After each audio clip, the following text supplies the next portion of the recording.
கர்த்தருடைய பரிசுத்த நாமத்திற்கு ஸ்தோத்திரம், மகிமை உண்டாவதாக. இந்த நாளுக்குரிதான வாக்குதத்தை நம்ம தியானம் எடுத்துக்கொள்ளப் போகிறோம்.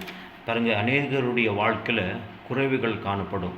தனிப்பட்ட வாழ்க்கையாக இருக்கட்டும், குடும்ப வாழ்க்கையாக இருக்கட்டும், எல்லாருக்குமே ஒரு குறைவுகளை காணப்படும். இப்படி குறைவில் இருக்கிற உங்களுக்கு கர்த்தருடைய வார்த்தை அழகாய் சொல்லப்படுகிறது. பாருங்கள், 1 கொரிந்தியர் 13வது அதிகாரம் 10வது வசனம் இப்படியாக சொல்லப்படுகிறது. நிறைவானது வரும்போது குறைவானது ஒளிந்து போகுவான். நிறைவானது வரும்போது குறைவானது ஒளிந்து போகும். அப்போ நிறைவு அப்படின்னா என்னங்க?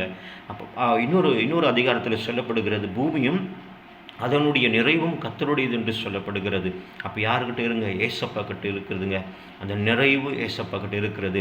அந்த நிறைவான இயேசு கிறிஸ்துவை நீங்கள் ஏற்றுக்கொள்ளும் போது, அவரை பின்பற்றும் போது உங்கள் குறைவுகள் எல்லாம் ஒளிந்து போகும் அப்படின்ட்டு சொல்லி இந்த நாளில் உங்களை கர்த்தர் பலப்படுத்துகிறார். உங்களுடைய வாழ்க்கையில் குறைவுகள் மாறணுமா? ஒன்று தாங்க, இயேசு கிறிஸ்துவை பின்பற்றுங்க, இந்த வசனங்களை ஏற்றுக்கொள்ளுங்க. அப்பொழுது உங்களுடைய குறைவுகள் எல்லாம் நிறைவாகும். கர்த்தர் நிறைவேற்றி அதை முடிப்பார். ஆமேன்.